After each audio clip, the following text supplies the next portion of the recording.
Question number 3 यहाँ से start होते हैं प्रूव वाले क्वेश्चन। धीरे धीरे क्वेश्चनों का लेवल ऊपर होगा, एकदम अगर ऊपर होगा तो तुम छत से कूद जाओगे यहाँ बाहर जाके, धीरे धीरे ऊपर होगा। Question number 3, diagonals AC and BD of a trapezium ABCD। अच्छा, ट्रेपेजियम का मतलब जानते हो क्या होता है? जानते हो ट्रेपेजियम का मतलब? लास्ट क्लास में मैंने बहुत अच्छे से समझाया था। ट्रेपेजियम मतलब बेटा कोई एक ऐसा क्वाड्रिलेटरल जिसमें एक पेयर पैरेलल होता है, कोई भी दो साइड पैरेलल होंगी। तो पहले हम यहाँ पर ट्रेपेजियम बना लेते हैं। तो मैंने यहाँ पर पहले ट्रेपेजियम बना लिया, ये बेटा मेरे पास ट्रेपेजियम हो गया, ठीक है ना, ये मेरा ट्रेपेजियम है। ट्रेपेजियम का नाम क्या दिया इन्होंने? हाँ, ABCD ना, ABC और ये D।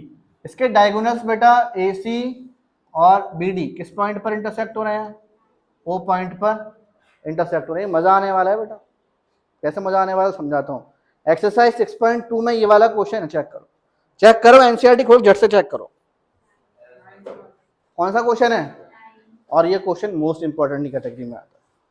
शायद मैंने उस टाइम पे भी स्टार लगवाया होगा, लगवाया था ना। ये क्वेश्चन बहुत इंपॉर्टेंट है और क्वेश्चन को समझ में आ गया था ना। 9th वाला थोड़ा बड़ा सा नहीं हो गया था? कंस्ट्रक्शन करो, कंस्ट्रक्शन करो, कुछ याद आ रहा है कि नहीं आ रहा?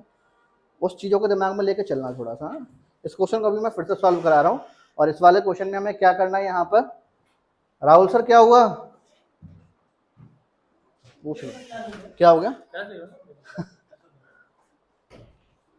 अरे यार चलो ठीक है, ये एडिटिंग का काम बढ़ गया, कोई बात नहीं है। लेकिन बच्चे डाउट पूछते हैं तो अच्छा लगता है बच्चों को। जब तक तुम पूछोगे नहीं ना तो अच्छे से सीख भी नहीं पाओगे। तुम लोग तो जितना ही बात चाहो पूछ सकते हो, लेकिन ऐसे जब कोई डिस्टर्ब करता है ना तो यहाँ आग लगती है, पता है, क्योंकि टाइम बहुत बर्बाद होता है इन सब चीज़ों में। ये देखो बेटा, इसका सबसे पहले हम अब गिवन लिखेंगे। गिवन क्या है हमारे पास इसमें कि हमारे पास ABCD एक ट्रेपेजियम है। ABCD is a trapezium.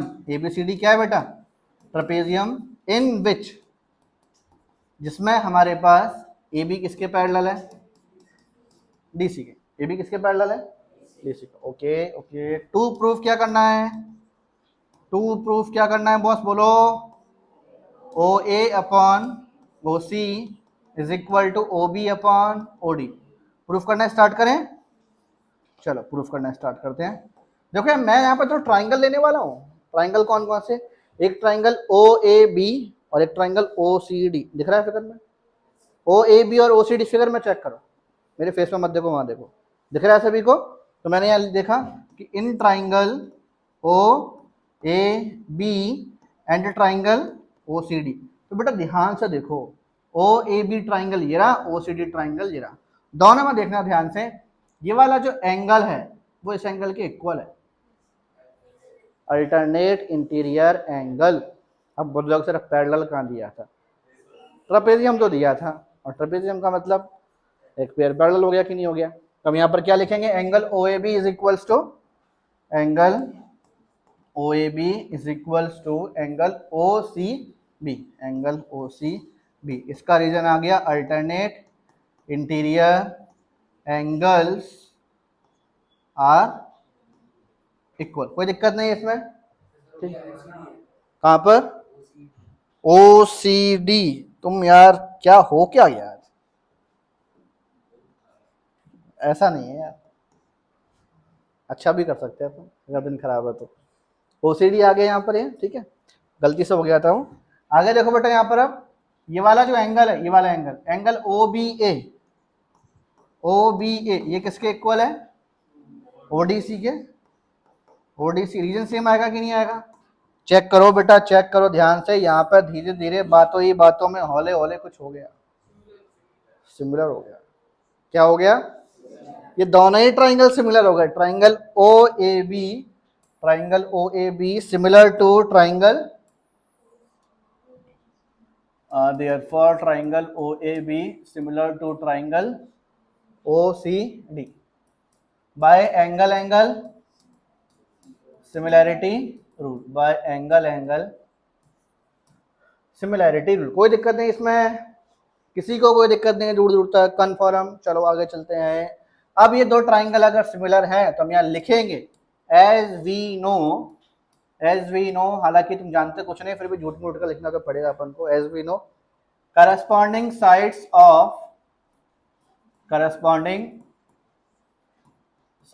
Of similar triangle are in the same ratio. याद आ गया? याद आ गया ना?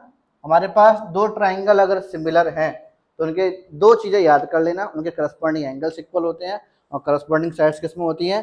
सेम रेशियो में। भैया जैसे चैप्टर स्टार्ट कराया था पहले दिन ये वाली बात बताई थी मैंने, ट्राइंगल, सिमिलर ट्राइंगल की डेफिनेशन लिखवाई थी, याद करवाई थी, वो 2 पॉइंट बताए थे, वो 2 पॉइंट ही तो हैं।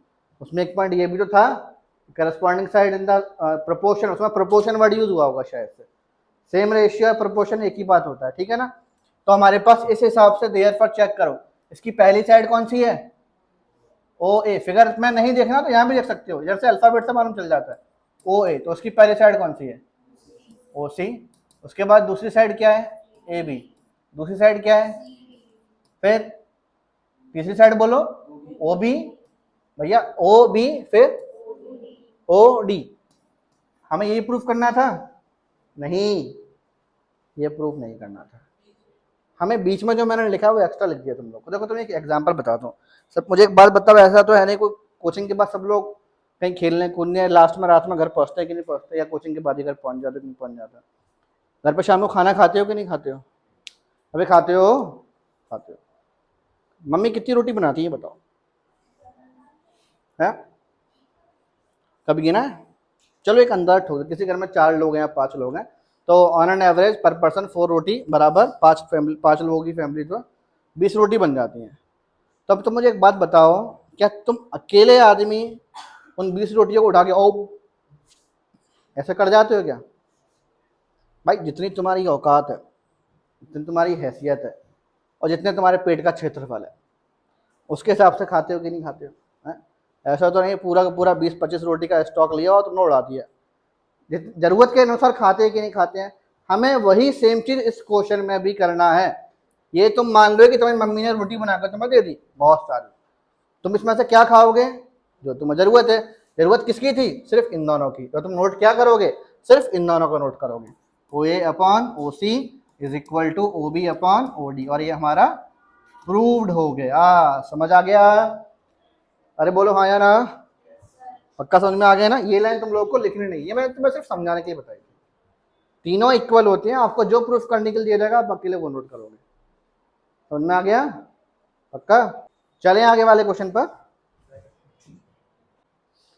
क्वेश्चन में लिखा हुआ है कि Q R upon Q S. Q R बोले तो बेटा, क्यू आर बोले तो हमारे पास यहाँ पर ये वाली साइड है, पूरी बड़ी साइड है ना, और अपॉन में क्या लिखा हुआ था? क्यू एस, छोटी साइड।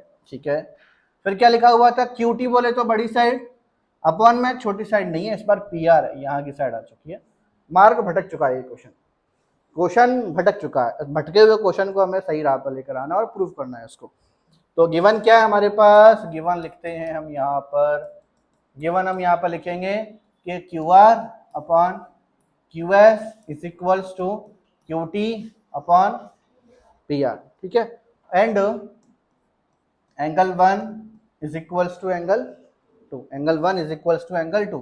2 प्रूफ करना है बेटा इसमें मुझे, 2 प्रूफ करना है।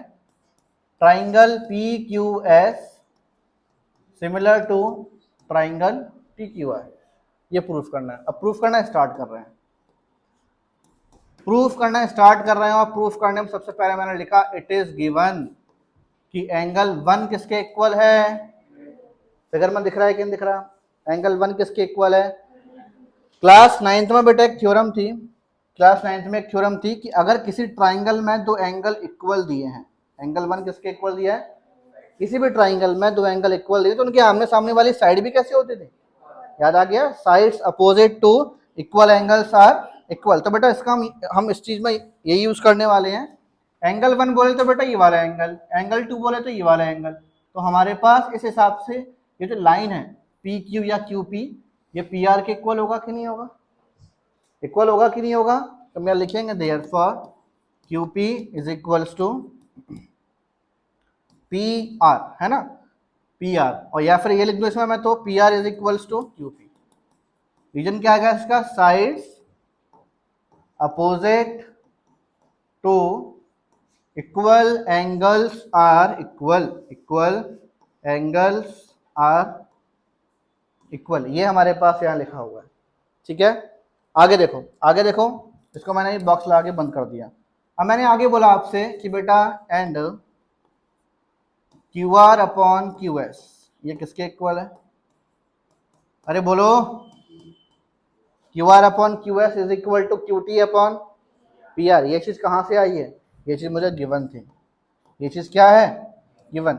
एक और चीज देखो, Q R upon Q S is equals to Q T upon P R किसके इक्वल है, तो पी आर की जगह पर मैं चाहूं तो क्यू पी नोट कर सकता हूं कि नहीं कर सकता, अरे कर सकता हूं कि नहीं कर सकता, बिल्कुल कर सकता हूं। तो मेरे पास यहाँ पर क्या हो जाएगा, ये फर्स्ट इक्वेशन होगा, रीजन डाल देंगे इसका, therefore triangle sorry P R is equals to Q P. यहाँ पर कोई समस्या है क्या किसी को, यहाँ पर कोई समस्या नहीं है किसी को, समझ में आ रहा है, यहाँ तक कोई दिक्कत नहीं है किसी को, ये चीज सभी को अच्छे समझ में आ गई, पक्का समझ में आ गया ना। ठीक है, एक चीज और देखो बेटा, दो ट्राइंगल मुझे प्रूफ करने कौन कौन से, एक बार उसको भी देख लो, एक बार जरा इसकी भी झलक हम देख ही लें, कौन से दो ट्राइंगल है जो हमें प्रूफ करना है सिमिलर।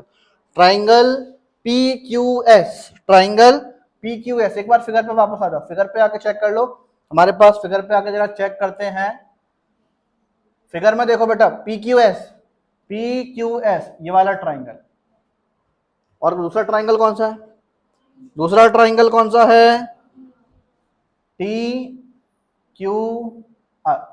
यार एक के ऊपर एक ट्राइंगल है, बस एक छोटा और दूसरा बड़ा है, इन दोनों ट्राइंगल में चेक करो, ये वाला जो एंगल है वो शायद सेम है, मतलब जो एंगल था ना Q, angle P Q S, छोटे ट्राइंगल देखो, छोटे वाला पहले लाल वाला ट्राइंगल देखो पी क्यू एस, अब ग्रीन वाला देखो पी क्यू आर, दोनों सेम है, क्यों, क्योंकि ये एंगल कैसे है, कॉमन एंगल, कैसे एंगल है ये, कॉमन एंगल है, तो ये दोनों एंगल हमारे पास इक्वल होगा। तो मैं लिखूंगा and angle P Q S is equals to angle T Q R, ये सेकंड इक्वेशन हो गई बेटा, और ये मेरे पास क्या हो गया, कॉमन एंगल।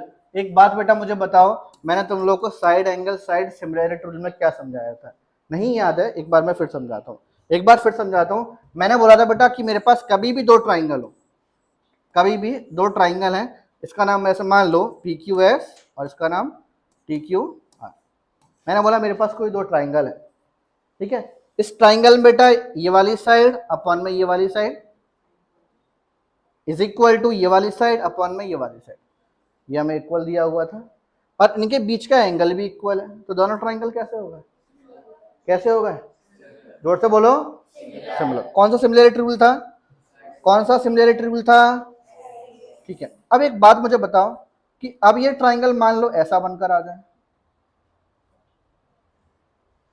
तो इसको सिमिलर प्रूव नहीं कर पाओगे क्या,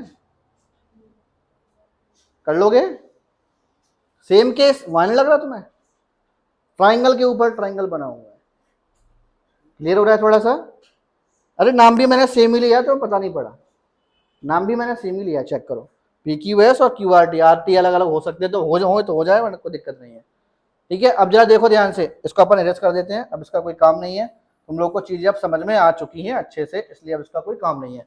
फर्स्ट इक्वेशन को देखो बेटा क्या लिखा है, Q R upon Q S, Q R upon Q S है ना, देखो मैंने बोला बड़ी वाली साइड अपॉन में छोटी side is equal to Q T, बड़ी वाली साइड अपॉन में छोटी साइड, सेकंड इक्वेशन में लिखा है इनके बीच का एंगल भी इक्वल है, होगा दोनों ट्राइंगल से बने, समझ में आ गया, आ गया समझ। हम यहाँ क्या लिखेंगे, therefore in view of first and second equation, पहली इक्वेशन और दूसरी इक्वेशन की वजह से, उनको देखने की वजह से हमारे पास ट्राइंगल पी क्यू एस जो था वो ट्राइंगल टी क्यू आर के सिमिलर होगा by side angle side similarity rule. सच बताना बेटा क्वेश्चन सिंपल था कि नहीं था, सिंपल था ना, क्वेश्चन सिंपल था, और मैंने उसको समझाई बहुत आराम से तुम लोगों को। अगला वाला क्वेश्चन करें हम, चलें क्वेश्चन नंबर 5 पर। अभी हमने 4 क्वेश्चन किए, पहले वाले क्वेश्चन को तो हटा दो, वो तो बेचारा गरीबी रेखा से नीचे में आता है, बीपीआर, उसको तो गिनो मत। सेकंड, थर्ड, फोर्थ, अभी 3 क्वेश्चन हुए, मतलब मेनली अगर चेक किया तो